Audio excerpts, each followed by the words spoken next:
ఎంసెట్ లీకేజీపై దర్యాప్తు ముమ్మరం చేశారు. క్వశ్చన్ పేపర్ లీకేజీలో కీలక పాత్రధారైన ఖలీల్ ఖాన్ కోసం పోలీసులు గాలింపు తీవ్రం చేశారు. ముంబైలో 2 బృందాలుగా తెలంగాణ పోలీసులు గాలింపు జరుపుతున్నట్లుగా తెలుస్తోంది. ఇక లీకేజీపై ఉన్నత స్థాయి ప్రాథమిక నివేదికను మరి కాసేపట్లో అధికారులు సీఎం కేసీఆర్కి అందించనున్నారు. పూర్తి స్థాయి నివేదికను ఈ సాయంత్రం అందించే అవకాశం ఉంది. అయితే ప్రాథమిక నివేదిక ఆధారంగానే సీఎం కేసీఆర్ ఎంసెట్ నిర్వహణపై నిర్ణయం తీసుకునే అవకాశం ఉంది. మరోవైపు ఎన్ఎస్యుఐ కార్యకర్తలు ఆందోళనకు దిగారు. సెక్రటేరియట్ ముట్టడికి వాళ్ళు ప్రయత్నం చేస్తున్నట్లుగా తెలుస్తోంది. అదేవిధంగా తల్లిదండ్రులు కూడా సెక్రటేరియట్ దగ్గర ఆందోళన నిర్వహిస్తున్నారు.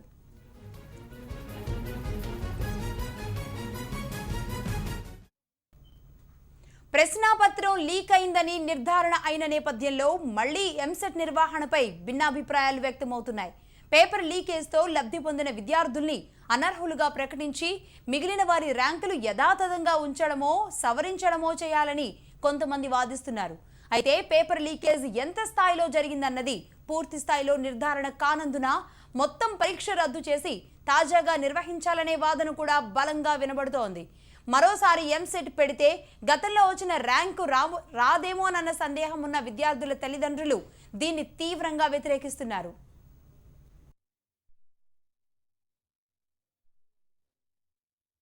Parents and students are requesting the children have they have gone lot of pressure sir.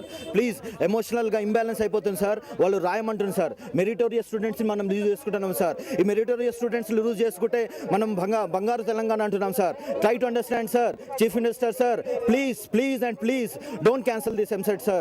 Students are going under depression. Even as a parents we are going under depression. So they are literally under emotional. We demand that not to cancel this and అది ఏదైతే conduct చేసారో let it holds good.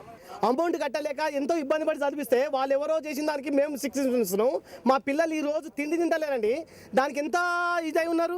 దీనికి నిన్న నుంచి ధర్నా చేస్తున్నారు. ఈ రోజు ఏదో ప్రోగ్రామ్ చేస్తున్నా అయిపోతుందని చెప్తున్నారు. ఏ టైంలో డిసైడ్ చేసేది తెలియదు. వాళ్ళకే పనిష్మెంట్ ఇచ్చేసి వాళ్ళ సీట్లు వాళ్ళని డిలీట్ చేసి లిస్టులోకి వెళ్ళి వాళ్ళ ర్యాంకులు తీసేసి వాళ్ళకి పనిష్మెంట్ ఇస్తే బాగుంటుంది. కానీ కేవలం 70 మంది 80 మంది పిల్లల గురించి త్రూఅవుట్ 40,000 మంది పిల్లల్ని బలి చేయడం అనేది మంచి పద్ధతి కాదండి.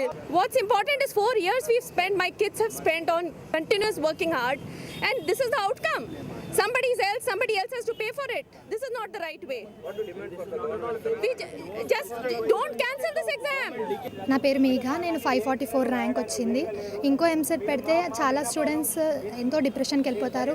Request government please don't conduct EAMCET 3. ఇప్పుడే 5 ఎగ్జామ్స్ రాసాము. మేము హాలిడే వెకేషన్స్లోకి వచ్చేసాము. మళ్ళీ ఎంసెట్ కండక్ట్ చేస్తే చాలా ప్రాబ్లం అవుతుంది. We request government please don't conduct EAMCET 3. It's government fault కూడా లేదు. సంథింగ్ హ్యాపెండ్ ఏదోటని మేము చాలా ఎంకరేజ్మెంట్ తెచ్చుకుని చేసాము. ఇప్పుడు మళ్ళీ ఎంసెట్ లేదు క్యాన్సిల్ ఇంకోటి రాయాలంటే ఇదేమో స్లిప్ టెస్ట్ ఎన్నిసార్లు రాయడానికి, ఎప్పుడు పడితే అప్పుడు ఎన్నిసార్లు అంటే ఎన్నిసార్లు రాయడానికి చాలా డెడికేషన్ కావాలి. దానికి చాలా హార్డ్ వర్క్ చేయాలి. మీరు ఈజీగా స్టేట్మెంట్ ఇవ్వచ్చు మెరిట్ స్టూడెంట్స్ ఎన్నిసార్లు ర్యాంక్ తెచ్చుకోవచ్చు అని. బట్ దెన్ దానికి ఎంత హార్డ్ వర్క్ చేస్తారు స్టూడెంట్స్గా మాకు, మా పేరెంట్స్ సపోర్ట్ చేసే మా పేరెంట్స్కి, మా లెక్చరర్స్ మాకే తెలుస్తుంది.